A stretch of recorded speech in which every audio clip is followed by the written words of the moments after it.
Welcome to Facts TV News, where everything is true.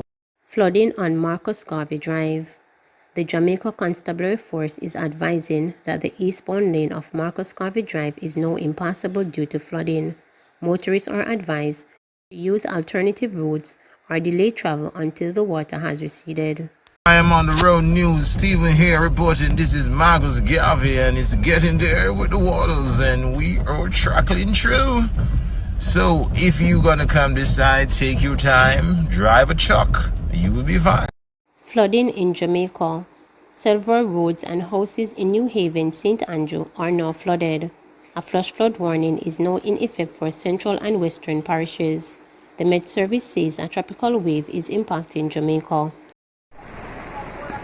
This is what is happening in Bull Bay, right? Wees Road. This van here gets stuck in the water. It cannot move because water come down on it. And see, the goalie bed is actually higher than the road. This is where boats come across. The vehicle here is stuck in it. Was coming up this morning but unable to move again.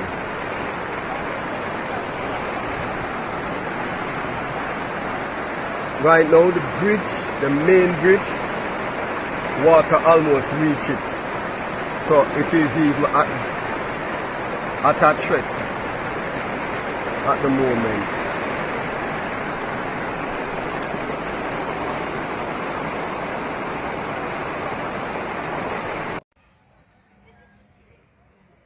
As far as you can see it, man. Water, you know. Be rain from last night.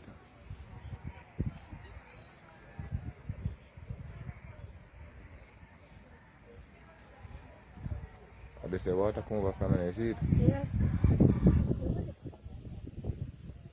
Well, I gully flood. Teacher dies from COVID-19 2 days after denying he was dead. 2 days after Daniel Wisdom took to IG Live to squash rumors that he had died from COVID-19, he lost his battle with the disease. The death of the educator and businessman is just the latest in a string of deaths of well-known individuals from Westmoreland. Many who had seen his broadcast from his hospital bed had been holding out hope that the man, who was mainly known as Wiz, would survive. As you can see, I'm under the COVID. Wiz the bout same way, yeah man, me I work on it, he assured during the broadcast on Monday as he adjusted his oxygen mask. So for all the people them, where did semi drop out, no listen to them, and no so God work. He also pleaded for those watching to add their prayers to his, so he would have a speedy recovery. Me need all the prayers me can get, me I go beat it, added a confident Wisdom, whose 50th birthday was 3 weeks ago. He died on Wednesday. His friend Latoya McDonald is distraught. After seeing the number of deaths climbing, she and other family members got vaccinated on Sunday. Too many people around me dying. It's crazy here, she said. Wisdom, she said, would be missed. He often printed his work at his shop, WizWorld, and he often encouraged her to be a graphic designer, she said. For Kedona Young, one of Wisdom's past students, she will remember him as the best information technology teacher she had ever had. Wisdom was a very quiet and jovial individual.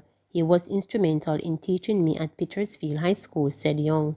He would encourage his students to do their best at any given task, she said, adding that he will be missed.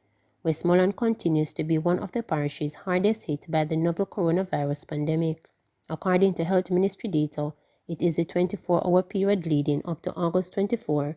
It had the second highest number of new cases, only 5 less than Kingston and St. Andrews 80. Meanwhile, between August 21st and 23rd, Westmoreland tied with St. James at 4 for the highest number of COVID-19 related deaths in the country.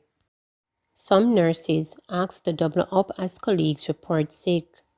With scores of nurses calling in sick yesterday, those who reported to work had to be redeployed and even work beyond their shifts as the country continues to grapple with the surge in COVID-19 cases. Of the 468 nurses scheduled for 2 shifts yesterday, only 292 reported for work in the Southern region. Regional Technical Director at the Southern Regional Health Authority, Michael Bent, reported yesterday that nurses who reported would be asked to work longer hours. What it means is that some of the nurses would have been at work from this morning. We will have to ask some of them to double up and in some cases triple shifts, he added. SRHA is responsible for health services in Manchester, Clarendon and St. Elizabeth. Ben said healthcare workers are stretched as he appealed to the public to follow COVID-19 protocols. We really hope that the number of cases starts getting lower so that we don't have a situation where our oxygen system is not adequate. We are really appealing to people to follow the protocols because our staff, they are stretched, our infrastructure is stretched, said Bent. Ben said activities at vaccination sites across the region were not impacted by yesterday's sick out. Meanwhile, approximately 13,000 people, including children 12 and older, were vaccinated between Saturday and Tuesday. Just Tuesday alone, we did 5,600 in the region. So for the 4 days, Saturday to Tuesday, for the region, we have done approximately 13,000. The first 2 days, we would have done over 2,000 on each day. Monday went over 3,000 and Tuesday was excellent, said Bent. We are really encouraged by the number of people who turned up, particularly the number of students who turned up to get their first dose of the Pfizer vaccine. The good thing is that parents and teachers turned up as well and took the vaccine, he added. However, the region continues to struggle with the surge in COVID-19 cases and people requiring hospitalization. Mandeville Hospital having the most cases as up to Tuesday, we have about 80 COVID-19 positive patients and some 20 suspected cases. All our facilities are at capacity, so we have to be finding and creating spaces to house these patients, said Bent.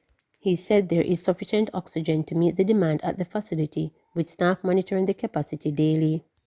No movement exemption list too long, says doctors. President of the Jamaica Medical Doctors Association, JMDA, Dr. Mendy Fitzhenley, has proposed that the categories of people on the government's exemption list for no movement days be narrowed for the next period, which begins this Saturday.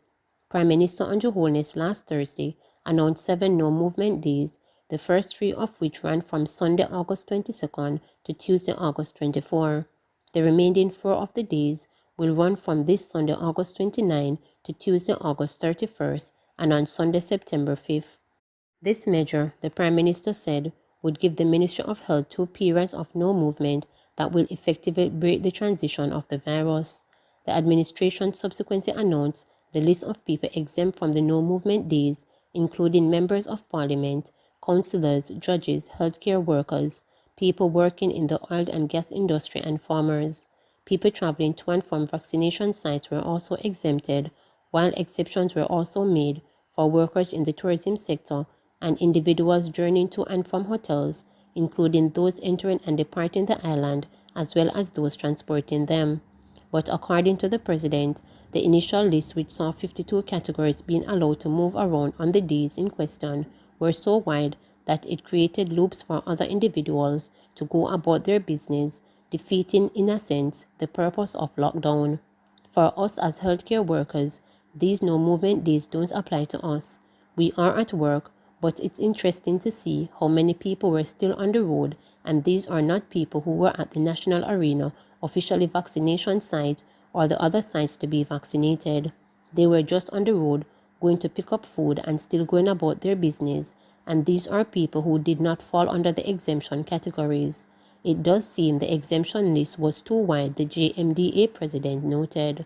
Asking whether the JMDA believed that the list should be narrowed when the remainder of the measures kicked in, she said, "I think so, because based on what we are seeing, there are a lot of people on the road they don't need to be. We still have workplace clusters, and you want to avoid clustering and having people being together like that." She added, "We understand healthcare workers need to be out, police personnel need to be out, and some bus drivers, but it is difficult for the lockdown measures to work when so many people are on the road." As of yesterday, the health ministry reported 367 newly confirmed cases of the virus, pushing the overall tally for the island since March to 63,831. It said there were 14 additional deaths between August 21 and 23rd, making the fatalities so far to 1,431. Please remember to subscribe, like, share, and click the notification bell for daily updates.